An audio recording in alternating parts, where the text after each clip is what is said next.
du grand thème que nous avons eu, à savoir les hommes, les femmes et les enfants de distinction. Donc le but d'aujourd'hui, normalement on a fini, hein, mais on va faire vraiment premièrement le tour de table pour que chacun puisse nous dire ce qu'il a pu retenir durant ces grands thèmes. Chacun puisse nous dire ce qu'il a retenu. Et voilà, s'il y a des ajouts, vous pouvez toujours les dire, il n'y a pas de problème du tout. Tout est pour la gloire du Seigneur et pour nous aider à mieux nous améliorer, à mieux avancer. Et même s'il y a d'autres choses que vous voulez ajouter, n'hésitez surtout pas. Donc voilà un tout petit peu.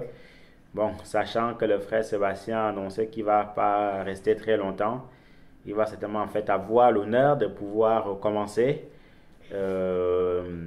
Son résumé nous dit ce qu'il a retenu au niveau des hommes de distinction, des femmes de distinction, les enfants de distinction. Bon, il commence par où il veut. Il faut commencer par les enfants, par les femmes, par les hommes. C'est vraiment lui qui voit. Mais toujours, il sait que voilà, un petit résumé de son côté nous aidera par la grâce de Dieu. Et puis voilà, s'il y a aussi, bon, il y a mon ami Élisée qui est toujours motivé, qui est toujours en forme. Hein. Il y a aussi ma sœur Lydie qui est aussi là et pourra nous dire ce qu'elle a pu retenir. Bon, il y a Yohan qui est en train de travailler, elle est en train de faire ses devoirs. Et je pense que ce sont les enfants qui sont à même de parler. Il y a aussi Némi, s'il veut parler, il parle. Donc voilà, c'est vraiment ouvert. Donc c'était un peu ça. Mais avant de commencer, on va peut-être prendre, s'il y a des questions, frères et sœurs, avez-vous des questions concernant tout ce qui a été dit, peu importe le sous-thème, au niveau des femmes, au niveau des enfants, au niveau des hommes, avez-vous des questions ou des interrogations, ou est-ce qu'il y a des choses qui ont été dites, donc vous n'êtes pas de cet avis-là, donc la parole est à vous. Je vois le micro du frère Bertrand désactivé, donc vous avez la parole.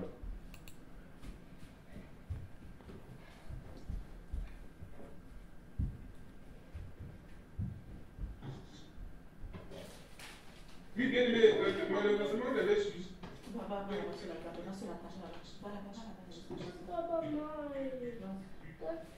Le début, avec la connexion qui était très mauvaise et l'interruption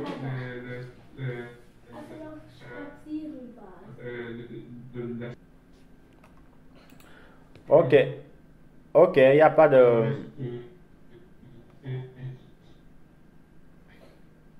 Amen. C'est noté, hein, donc dans ce cas,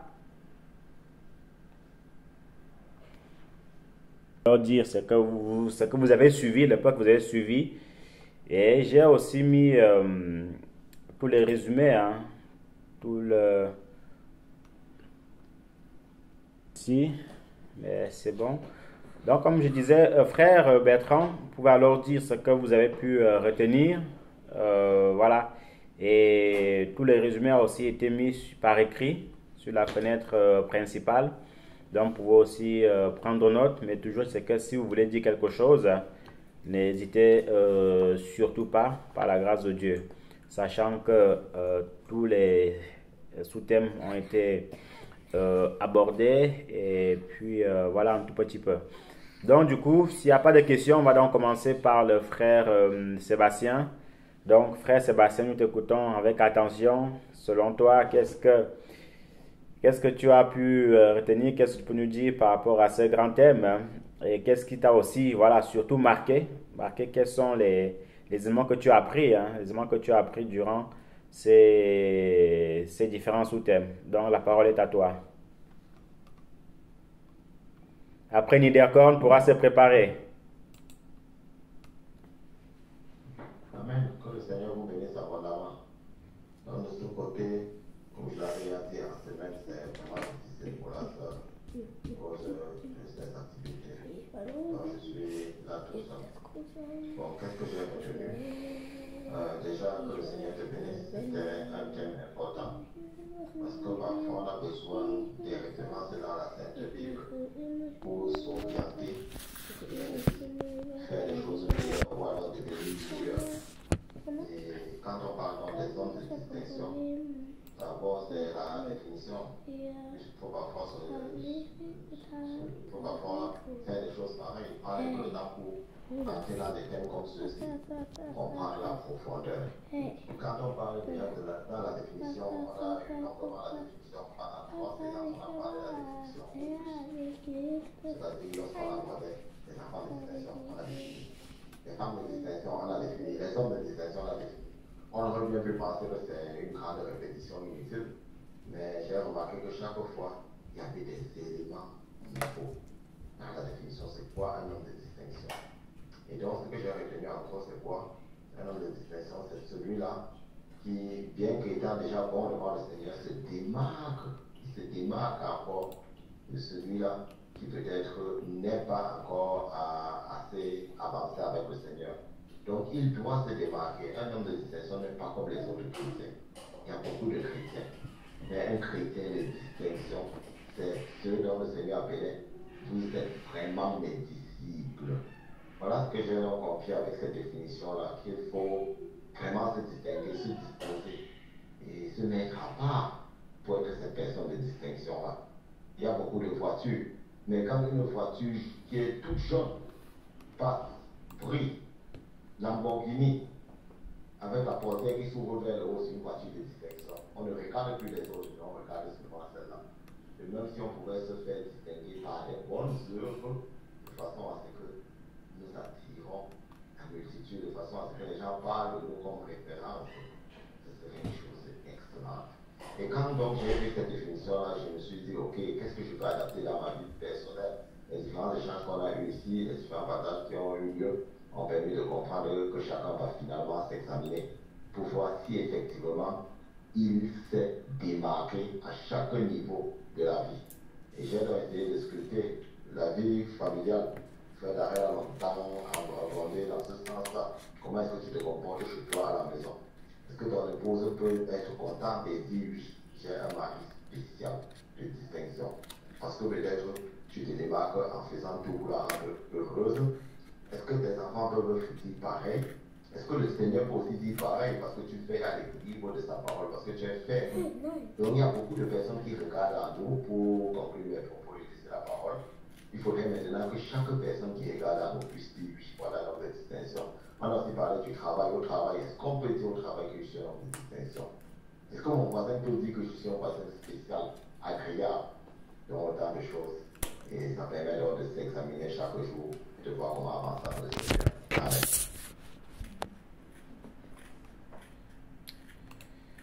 Amen. Amen, amen. Que le Seigneur te bénisse abondamment et que son nom soit loué. Merci pour ton résumé qui est encore très instructif. Pour mettre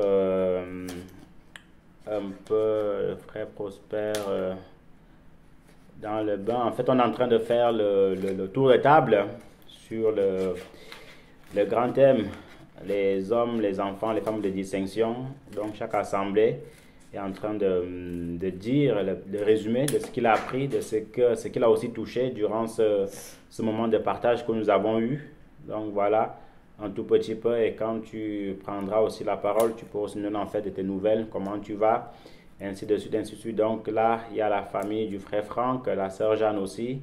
Après, il y a la famille du frère Donald et on reviendra vers toi, frère Prosper. Donc, famille Franck, vous avez la parole pour votre résumé. Ah, il vient de partir. Donc, frère Donald, que peux-tu nous dire? Qu'as-tu retenu? Qu'est-ce qui t'a marqué durant ce thème? Amen. Merci pour la parole.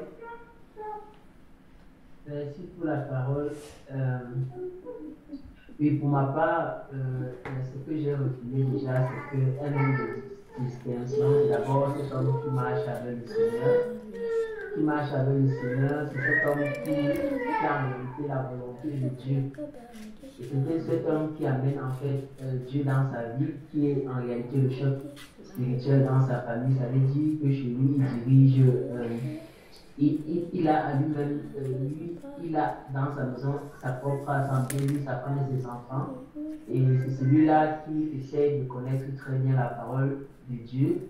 Et cette parole, il enseigne également à son épouse et à ses enfants, qui prend le devant vraiment dans toutes choses, dans la vie spirituelle, dans la vie chrétienne, dans sa maison, et il enseigne sa femme et ses enfants.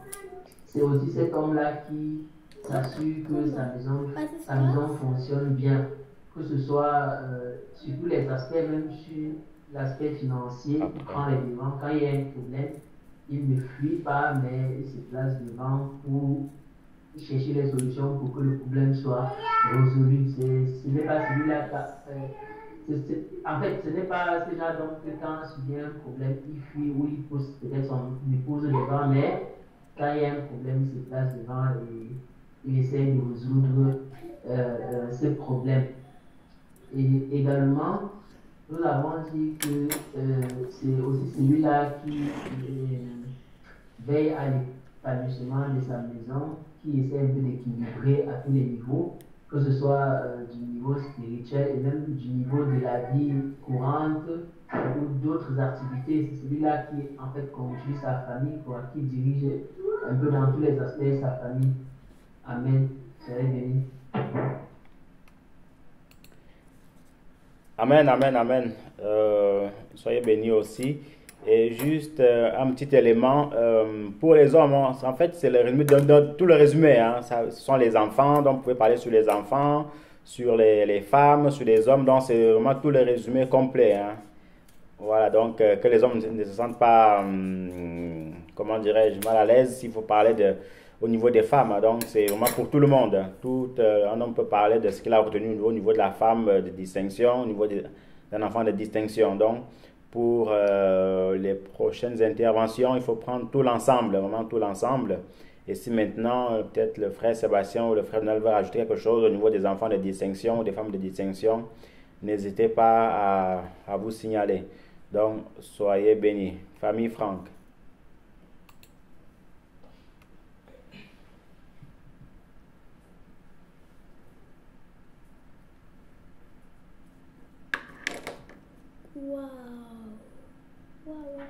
Et Amen, bien aimé, donc on va donner notre feedback. Donc je vais d'abord commencer par Néhémie qui va dire quelque chose. Et puis après, la sœur Jeanne se dira un mot et puis je pourrai boucler. Un enfant de distinction, c'est un enfant qui obéit à ses parents, qui ne fait pas de bruit devant le partage, qui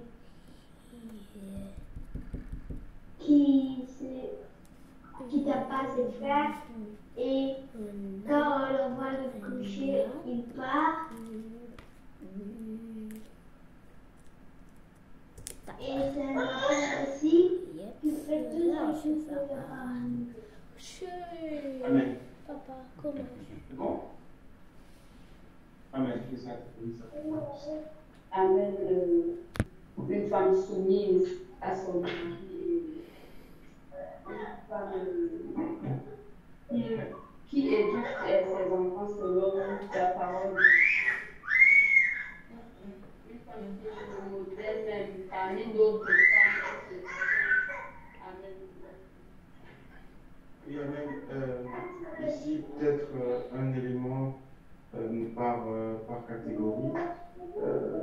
Au niveau des enfants en distinction, un élément qui est très important et qui a été mentionné, c'est le fait que l'enfant apprenne à chercher Dieu lui-même. C'est-à-dire, les parents, évidemment, sont là derrière les enfants pour les amener vers le Seigneur. Et lorsqu'un enfant a compris et qu'il est capable de prier tout seul, de méditer la parole de Dieu tout seul, pourquoi pas de jeûner tout seul, eh bien cet enfant-là, il est vraiment la distinction. Parce qu'il ne fait plus uniquement parce que les parents lui disent, voilà, maintenant c'est le temps de prier, prie. Ce qui est important de faire, il faut toujours être derrière les enfants pour se rassurer qu'ils prient, etc. Mais lorsqu'un enfant prend l'habitude, peut-être à l'école, avant de manger, il prie tout seul, les parents ne sont pas là, ne sont pas à côté de lui. Les aimés sont des qualités quand même qu'on peut reconnaître vis-à-vis d'un enfant de distinction. au niveau des femmes de distinction, l'un des aspects qu'il faut relever, c'est le fait que la femme de distinction est vraiment une aide. Est une aide et non une épine. La femme de distinction est une aide pour le foyer, une aide pour le mari, et non une épine au pied du mari. Et non un pied d'achoppement pour son mari. Donc, une femme de distinction, c'est vraiment celle-là qui joue ce rôle, d'être cette aide en tout temps, cette aide utile, cette conseillère, cette amie, et non une qui est une épine au pied de son mari, et plutôt qui est quelqu'un qui perturbe son mari finalement. Et puis, un aspect sur les hommes de distinction qui est vraiment à relever, c'est la responsabilité. Un homme de distinction est un homme responsable. C'est-à-dire, c'est quelqu'un qui s'occupe de sa famille, de son foyer, avec beaucoup de sagesse et qui assume sa charge vis-à-vis de sa famille. Ce n'est pas quelqu'un qui fuit devant les difficultés, ce n'est pas quelqu'un qui se cache devant les difficultés, ce n'est pas quelqu'un qui remet sa responsabilité sur les autres dans la famille, mais c'est quelqu'un vraiment qui assume sa responsabilité et qui joue vraiment son rôle à fond de mari responsable. Donc voilà quelques éléments sur les hommes, les femmes, les enfants de distinction. J'ai appris qu'il y a David également qui voudrait dire quelque chose. On t'écoute. À la fin des PSM, oubliez tes parents tous les jours, que quand tes parents ils va s'écouter, que oublier tes parents et oublie toujours tes parents. Amen. Donc un enfant en distinction, c'est un enfant qui obéit toujours à ses parents. Quand ses parents le disent d'aller se coucher, ben, il va se coucher, il perd pas le temps à tourner d'abord pendant 1 heure avant de gagner sa chambre et son lit. Donc voilà, bien aimés frères, on a envie.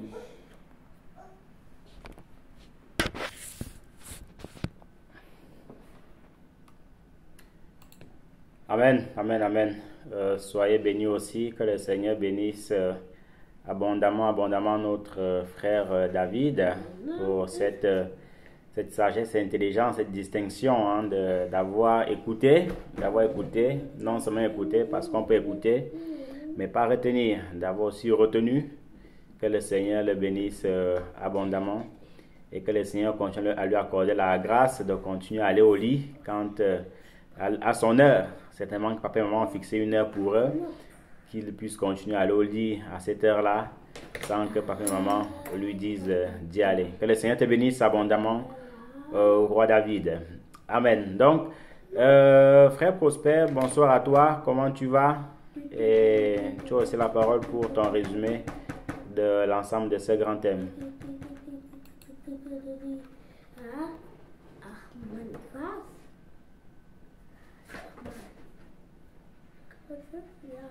Amen, amen, bonsoir.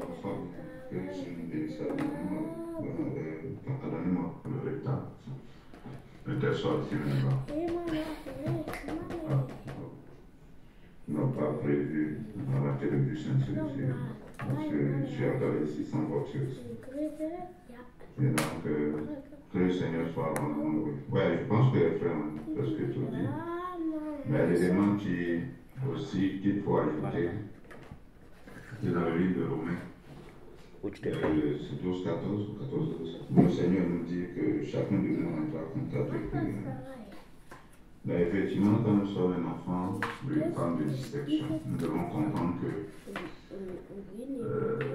c'est chacun qui doit vraiment travailler. Et si on veut regarder sur les autres, on risque plutôt de se décourager, de se culpabiliser, et puis plutôt d'utiliser le bon jeu.